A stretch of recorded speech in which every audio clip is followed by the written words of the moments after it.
নাগাল্যান্ডের বাসিন্দা চুচুড়ায় সংজ্ঞাহীন অবস্থায় উদ্ধার। রাস্তার দীর্ঘক্ষণ পড়ে থাকার পর উদ্ধার করে হাসপাতালে ভর্তি করলেন স্থানীয় যুবক।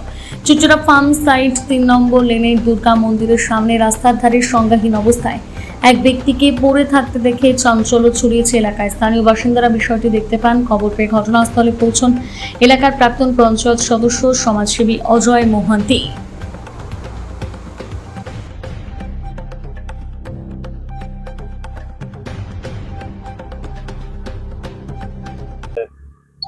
আমাদের ওখানে একটা পঞ্চায়েতের কাজ চলছে, ড্রেন কাটার কাজ চলছে। সেখানে আমি কাজটা দেখতে গেছিলাম যে ঠিকঠাক হচ্ছে কিনা, বা ড্রেনে কোনো দুর্নীতি হচ্ছে কিনা।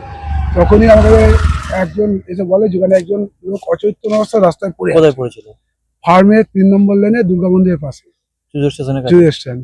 আমরা সেখানে পৌঁছে দেখি চারিদিকে লোকেরা জড়ো হয়ে বসে দাঁড়িয়ে আছে। ওনাকে বসানোর চেষ্টা করে উনি বসতে পারছেন না। তারপরে ওনাকে ডাক্তার কল করা হয়, ডাক্তার ওখানে এসে পৌঁছান, এসে দেখে বলে ওনার সেরিব্রাল অ্যাটাক হয়েছে। ওনার নাম ঠিকানা কিছু জানা যায়নি।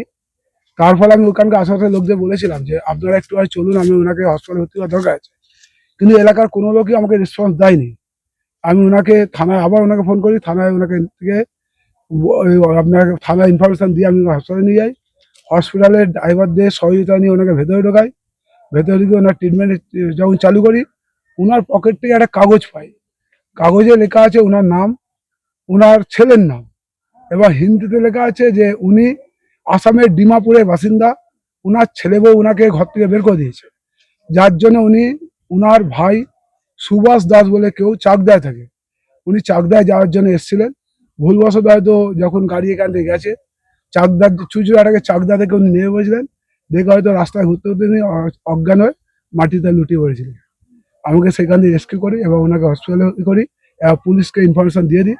পুলিশকে বলা হয় যে যাতে ওনাকে ওনার বাড়িতে ঠিক করে পৌঁছে দেয়, তার ব্যবস্থা করে। এটাই আমি চাই। কি বলবেন যে এই ধরনের ঘটনা ছেলেরা বাবা মাকে বাড়ি থেকে বিতাড়িত করছে, যার কারণে রাস্তায় রাস্তায় ঘুরছে, আপনাদের সহযোগিতা নিতে হচ্ছে, এই ঘটনাগুলো কি বলবেন? এদেরকে আমার মনে হয় না এরা মানুষ বলে মনে হয় না, এরা মানুষের নামে কলঙ্ক, সেটাই মনে হয়। কিন্তু এর থেকে আমরা আরেকটা যোগ করবো, যে এলাকায় পড়েছিল সেই এলাকার মানুষের এত অমানবিক হয়ে যাবে, তারা যে একজন ওনাকে হসপিটালে নিয়ে যাবে না, এটাও আমি কল্পনা করতে পারিনি। যে শিক্ষিত সমাজে এইভাবে মানুষটা তাকে হসপিটালে তুলে নিয়ে গেল, এটাকেও আমি কল্পনা করতে পারি না। অজয় মহান্ত।